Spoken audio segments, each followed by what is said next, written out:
"We're realigning territories," my boss muttered, eyes fixed on the papers in front of him. "Your position is being eliminated."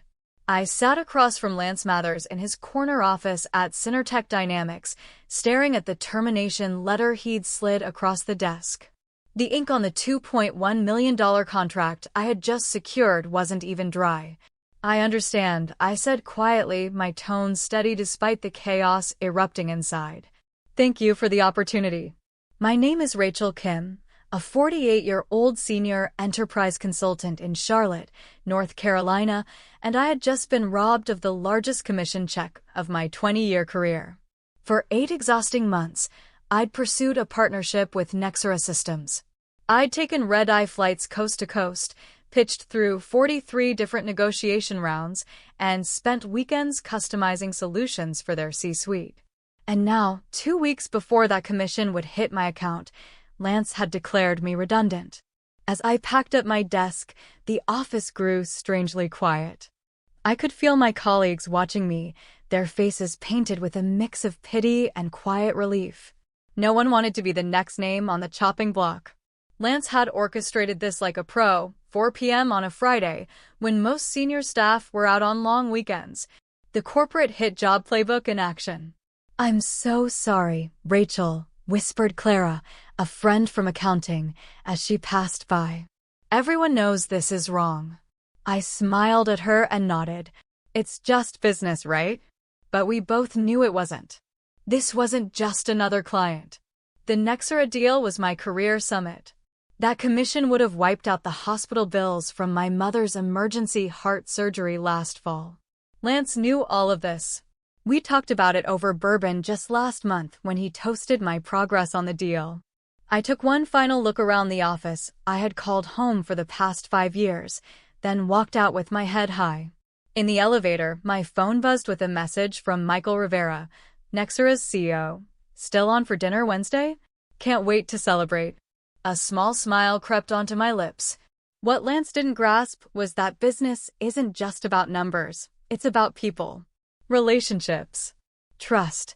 And Michael and I had built something real. Over 8 months, he told me about his daughter's college applications. I'd shared my dream of launching my own consultancy. As I reached my car, I made a decision. This wasn't over. Not even close. For 5 years, I had been one of Synertech's most consistent rainmakers. I'd resurrected forgotten accounts, nurtured fresh leads into flagship clients, and brought in $4.5 million in new revenue last year alone. The dust-covered awards in my trunk were more than decoration, they were proof. But Synertech had changed. 3 months ago, Brad Kavanaugh had taken over as CEO, bringing in Lance as the new VP of Sales. Almost overnight, the culture started to rot. Whispers of shareholder value optimization spread, code for budget cuts. The signs had been there. The annual sales retreat was quietly scrapped. The newly simplified commission structure consistently paid less, despite higher numbers. More and more pressure was placed on us to hand over client relationships to the junior account team. I should have seen it coming. My friend Kevin, a fellow senior consultant, had warned me. "They're easing out the veterans, Rachel. You and me? Too expensive. Too vocal." I didn't believe it would happen to me. Not with my track record. Not with Nexera in the final stage. But now, as I sat behind the wheel of my car, the silence of a Friday evening wrapping around me, I realized something. I wasn't defeated. I was free. And Synertech? They had just made a massive mistake. My colleague Kevin Trent had warned me over lunch 2 months ago. "They're phasing out the old guard, Rachel," he said, stabbing at his salad with a plastic fork. "Replacing seasoned consultants with college hires they can pay half as much." I'd smiled, waved it off. Not me. Not with my numbers. Not with the Nexera deal practically gift-wrapped. But I'd been wrong. Growing up, my father always told me in business, loyalty goes both ways.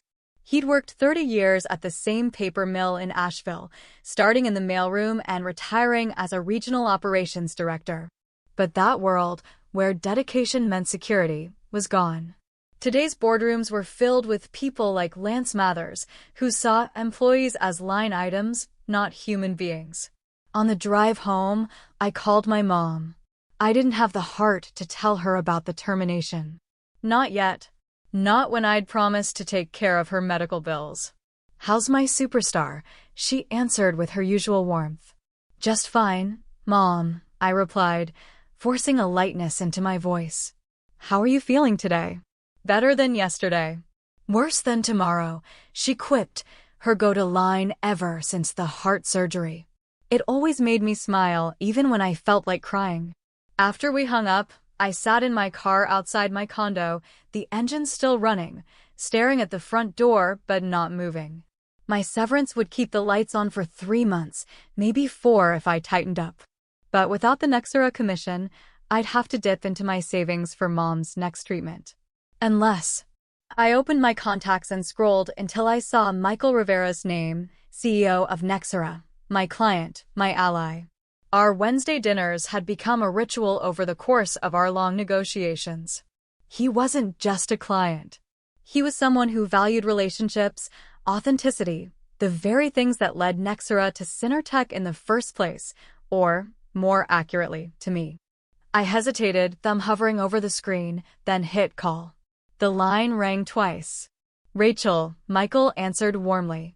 "I was just thinking about you. Still good for dinner Wednesday?" "Absolutely," I said.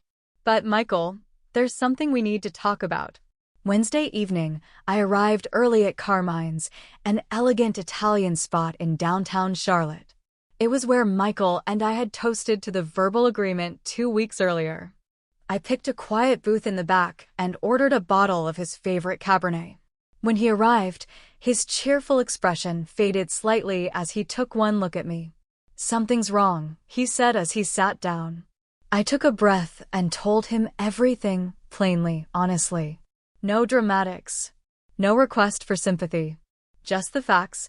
I'd been let go 2 weeks before my commission on the Nexera deal would have hit. After months of work, countless flights, proposals, and personal investment, it was all swept away under the guise of a territory restructure. Michael's face hardened. "That's contemptible," he said. "It's just business," I murmured, repeating the hollow phrase that had become my bitter mantra. "No," he said, setting down his glass with deliberate precision. "Business is about relationships. About integrity. Without those, it's just theft in a tailored suit." Coming from the CEO of a $500 million tech firm, those words carried real weight. "So," he asked, his tone thoughtful, "what's next?" "I've received an offer from Corvista Technologies," I said, referring to one of Synertech's main competitors. "They've been courting me for years." Michael nodded slowly. His mind, ever analytical, was already spinning through possibilities. "Our agreement with Synertech includes a 14-day rescission clause," I added gently. "We reviewed it together. Either party can withdraw without penalty within 2 weeks." I wasn't asking him to pull the deal. I'd never do that. The decision had to be his, and his alone. Michael stared at me for a long moment, then pulled out his phone. "Harold," he said to his legal counsel, "pull the Synertech contract. I want to invoke the rescission clause first thing tomorrow." He paused to listen. "Yes, I'm certain." "And block off my morning for a call with their leadership." After hanging up, he looked me straight in the eye. "This isn't just about your commission, Rachel. You told me you'd personally oversee the implementation. That mattered." I nodded, emotion catching at the corners of my voice. "Corvista's solution is actually a better fit," I said. "Longer warranty. Deeper custom support. I've already started prepping their proposal." Michael lifted his glass. "Then let's hear it next week." And just like that, the first move of my comeback had been made. "Pull the Synertech contract." "I want to invoke the rescission clause first thing tomorrow," Michael said into the phone. He paused, listening. "Yes, I'm certain. And clear my morning schedule for a call with their executive team."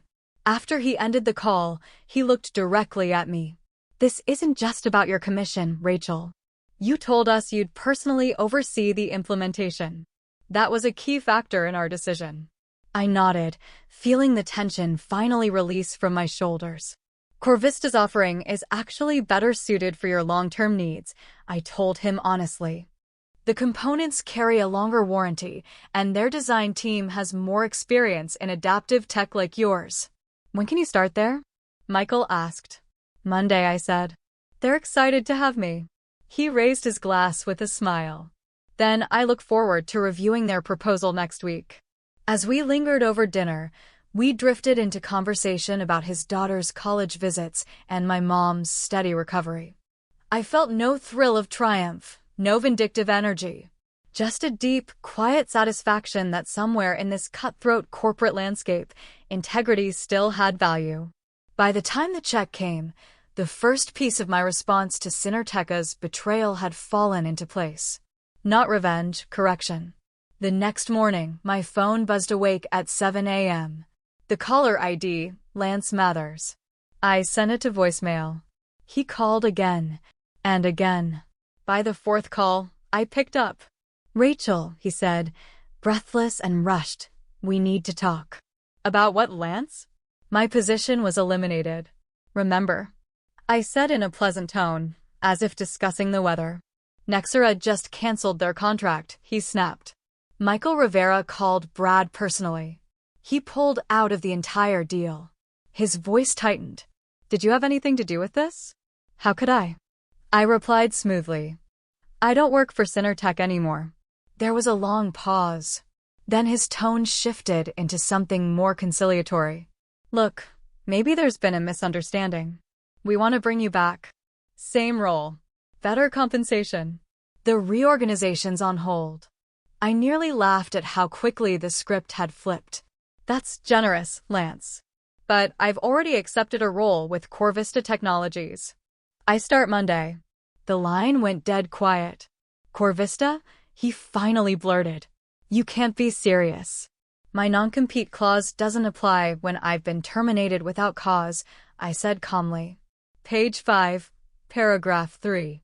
My attorney and I reviewed it yesterday. Another long pause. What did you tell Rivera? He demanded. The truth, I said. That I was fired 2 weeks before my commission paid out, after closing your biggest account of the quarter. Damn it, Rachel.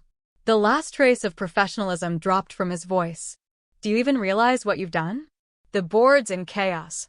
That was a cornerstone deal. That sounds stressful, I replied, my voice steady. I should let you go so you can deal with that. Best of luck, Lance. I ended the call. A moment later, a text popped up from Clara in accounting. Office is in meltdown. Brad just called an emergency meeting. Lance looks like he's about to burst. I didn't reply. Instead, I drove across town to Corvista's headquarters for an early strategy session with their leadership team. The sleek, modern glass building shimmered in the morning light, a sharp contrast to Cinerteca's dated offices. Inside, I was greeted by Eleanor Walsh, Corvista's CEO, the same woman who'd been recruiting me for the better part of 3 years. Welcome to the team, Rachel, she said, her handshake strong and sincere. We're thrilled to have you on board. Thank you for the opportunity, I said this time, meaning it. And with that, my next chapter had officially begun. Eleanor led me to a glass-walled conference room where Corvista's executive team was already gathered. Everyone, this is Rachel Kim, joining us from Cinertech, she announced. And she's already making waves. Nexera Systems just canceled their contract with Cinertech this morning. Heads turned. Several executives exchanged raised eyebrows and murmurs. Eleanor continued, we have a narrow window of opportunity. Rachel has a strong relationship with Nexera's CEO, Michael Rivera. We need to act quickly before their procurement team starts evaluating other vendors. I nodded. I've tentatively scheduled a follow-up meeting with Michael next Wednesday. He's expecting our proposal. Eleanor smiled, a rare flash of excitement breaking through her calm demeanor. Perfect. Let's make sure what we present is irresistible. Over the next 3 days, I worked shoulder to shoulder with Corvista's product development and strategy teams. We tailored every aspect of the Nexera proposal, custom sensor configurations, modular design options, and a proactive support model. Unlike Cinerteca's rigid, templated systems, this offer reflected actual listening. The pricing structure we landed on was even leaner than Cinerteca's without sacrificing quality. The finance director reviewed the numbers and whistled softly. This could land as a $2.5 million deal. With room to grow to $4 million within 24 months, I added. By Monday afternoon, my phone was a graveyard of unanswered calls, 8 from Lance, 3 from Brad. The last one came just as I was heading out of Corvista's offices. "Rachel, this is Brad Kavanaugh." His voice was tight. "Whatever Corvista is offering, we'll beat it. Name your price. We want you back." I deleted the voicemail without hesitation. Some bridges, once burned, light the path forward. They don't need to be rebuilt. Wednesday arrived with a heavy kind of tension. Despite my confidence in Corvista's solution, I knew from experience that nothing was ever final until ink hit paper. As we prepared to leave for Nexera's headquarters, my phone buzzed with a text from an unknown number. "It's Kevin." Using Clara's phone. "Urgent. Lance is meeting with Michael right now. Offering 30% discount plus free implementation." My stomach flipped. A desperate counteroffer. I turned the screen toward Eleanor. "Can we leave now?" I asked. "We may need to beat them to it." She nodded. "Let's move."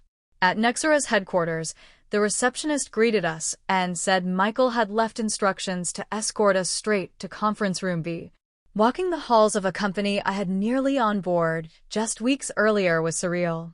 The familiarity was comforting, but the stakes had never been higher.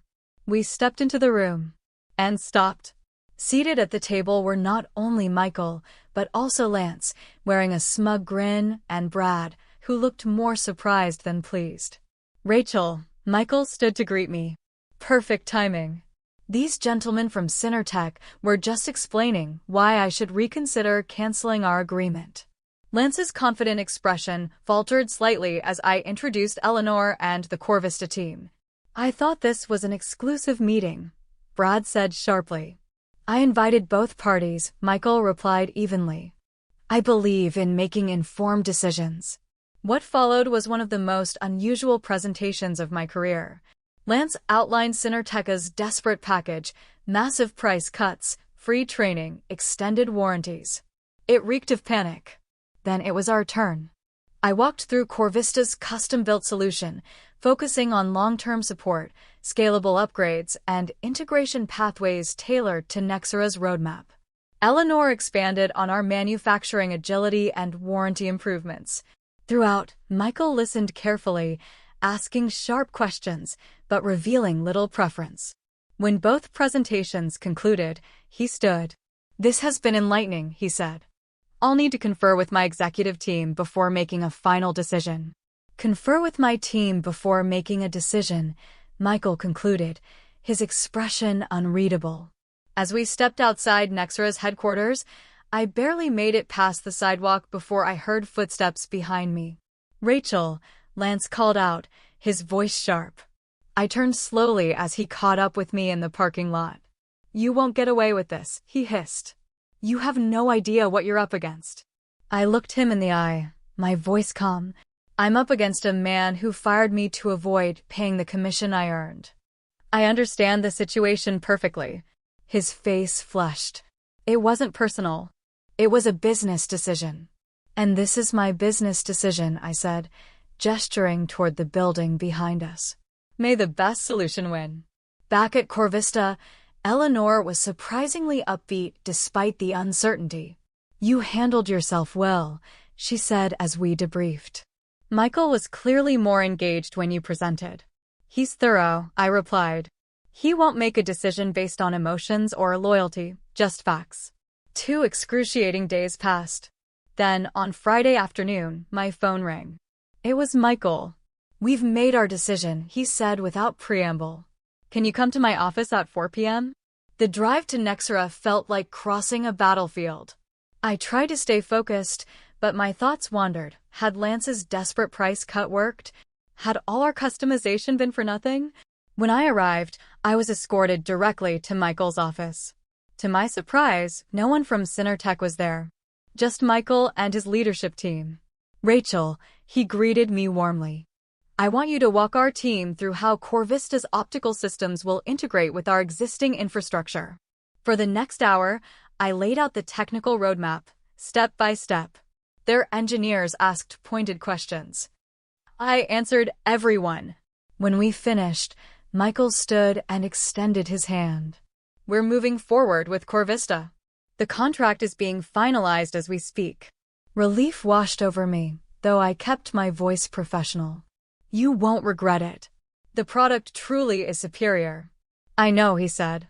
"But just as important is working with people who have integrity." 1 month later, I sat in my new corner office at Corvista, reviewing the fully executed agreement with Nexera. The deal landed right where we expected, $2.5 million, with a clearly outlined expansion path over the next 2 years. And my commission? Substantially higher than what Synertech would have paid, and with a far more transparent structure. Clara had kept me in the loop. She'd sent quiet updates since I left. Lance had been placed on administrative leave pending a full review of his actions. Brad was under pressure from the board. 3 other sales veterans had resigned in protest after learning what happened to me. Synertech's stock had dropped 11% in the 2 weeks after the Nexera deal unraveled and news of the internal turmoil leaked.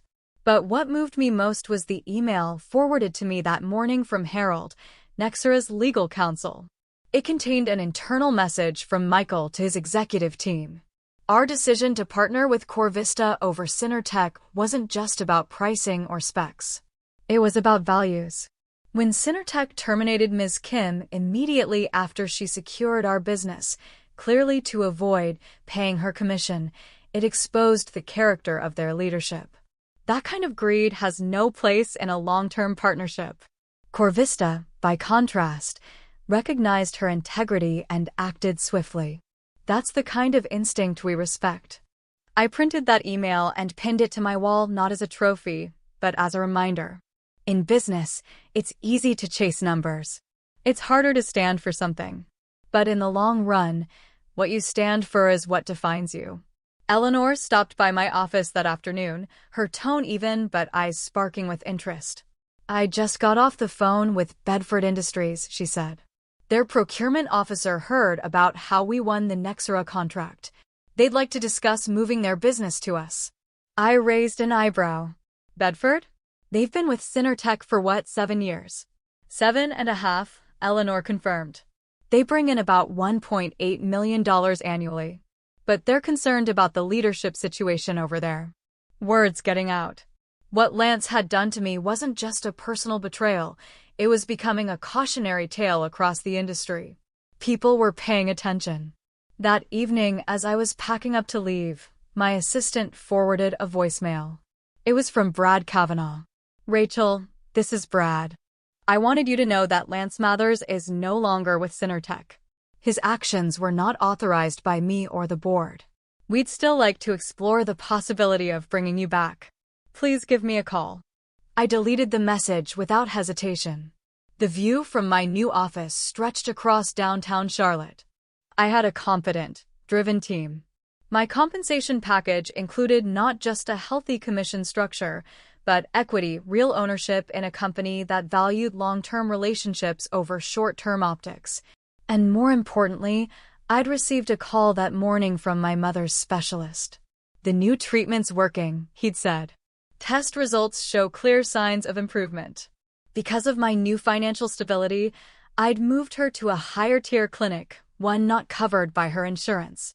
One she never could have accessed if I'd stayed quiet. Driving home that evening, I reflected on the past 5 weeks. I hadn't gone after Lance or tried to sabotage Synertech. I'd simply told the truth and made sure the right people heard it. In the end, they did it to themselves. Their focus on short-term numbers, their disregard for loyalty and talent, it all caught up with them. All I had to do was stand my ground. My phone buzzed with a text from Michael. "Implementation team says everything's ahead of schedule. Dinner next week to celebrate?" I smiled as I typed back. "Absolutely. First round's on me.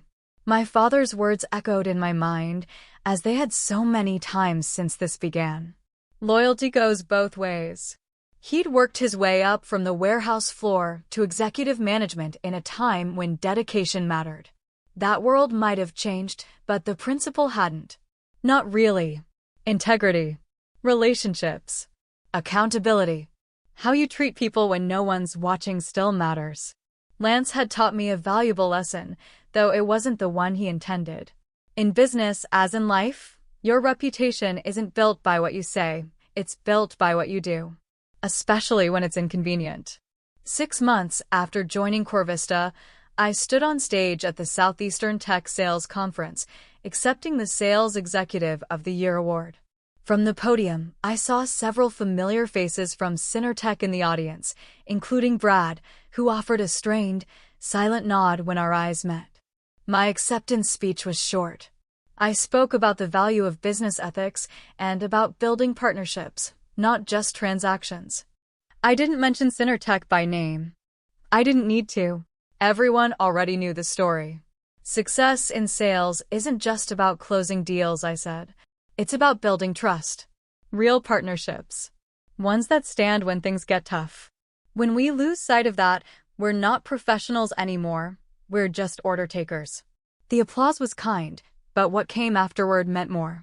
A steady line of industry colleagues, some congratulating me, some asking advice, and a few quietly asking, "Is Corvista hiring?" And yes, Bedford Industries had reached out again. Bedford Industries made the switch first, followed closely by 2 other major Synertech clients. Within 6 months, Corvista's market share had climbed 15%, while Synertech's had dropped nearly 20%. At the conference reception, Michael found me near the refreshment table. "Congratulations," he said, clinking his glass against mine. "You've earned this." "Thank you for taking a chance on Corvista," I replied. "How's implementation going?" he asked. "Ahead of schedule and under budget," he said with a grin. "Your team is exceptional." "They are," I agreed. "So is yours." We chatted briefly about future collaborations before he was pulled aside by another executive. As I watched him walk away, Eleanor appeared beside me, tablet in hand. "Have you seen this?" she asked, handing it over. The headline read, "Synertech announces layoffs amid ongoing market struggles." The article mentioned that Brad Kavanaugh had stepped down as CEO, replaced by the board chairman on an interim basis. I didn't feel satisfaction, just inevitability. Later that afternoon, as the autumn breeze scattered leaves across the pavement, I visited the care facility where my mother was recovering. Thanks to my new financial stability, she now had a private suite in one of Charlotte's top rehab centers, with access to daily physical therapy and cutting-edge treatments. "There's my girl," she beamed as I entered, putting down the book she was reading. At 68, she still had that sharp wit and nurturing warmth that had carried me through every storm. "How's the new medication working?" I asked, settling into the chair by her bedside. "The doctor says I'm responding better than expected," she said. "I might be home by Christmas." "That's wonderful, Mom." She gave me a knowing look. "And how's my corporate warrior? Still taking names and closing deals?" I laughed softly and filled her in. I'd just been promoted to Vice President of Strategic Accounts. I now led a team of 12 driven sales professionals. The Nexera implementation had gone so well that they'd expanded the contract to cover 2 more divisions, bringing the total to $3.8 million. "You know what your father would say about all this?" she asked with a nostalgic smile. "Success is best when it's earned honestly," I said, finishing the quote for her. She nodded. "He'd be proud of you, Rachel. Not just for what you've done, but for how you've done it." After leaving the facility, I drove to a cozy local coffee shop to meet Kevin, who had left Synertech the previous month and was exploring new opportunities. "I've got news," he said the moment I sat down. "Just accepted an offer from Meridian Technologies." "Congratulations," I said, genuinely happy for him. Sales director," he grinned. 15% higher base than Synertech and a far better commission structure. They're lucky to have you. He chuckled. I almost called Brad to thank him. These days, having Sinner Tech on your resume is like a golden ticket to their competitors. As I continued building my team and future at Corvista, I occasionally thought about Lance and the lesson he'd unintentionally given me. In the end, how we treat others defines more than their path, it defines our own. My revenge wasn't in watching Lance fall. It was in building something better after he tried to erase my worth. The greatest vindication wasn't in his downfall. It was in my ascent. If you've made it this far, thank you for listening to my story, for witnessing my journey not just of betrayal, but of rebuilding, growth, and quiet triumph. I'd love to hear from you. Have you ever been pushed aside, underestimated, or betrayed by people who claimed it was just business? What did you do next? Leave a comment below and share your story. Your voice might just be the encouragement someone else needs today. And if you believe, like I do, that success means more when it's earned with integrity, then support this channel. Subscribe, share this video, and be part of a community that stands for resilience and values people, not just profits. When I look back, I realized something powerful. I didn't need to tear anyone down to rise. I just needed to hold on to what mattered, my work, my ethics, and the people who believed in me. Sometimes, the greatest act of revenge isn't destruction. It's creation. Creating something stronger, wiser, and more meaningful than what was taken from you. So, if you're in a place right now where it feels like someone else is controlling the narrative, take a breath. Then start writing your own. Brick by brick, truth by truth. Because the best stories? They don't end in bitterness. They end in clarity, strength, and self-respect. I didn't win because I fought dirty. I won because I didn't stop believing in the value I brought to the table, even when others pretended not to see it. And neither should you. Let's talk in the comments. I read every message, because stories like ours, they matter more than ever. You're not alone. Rachel.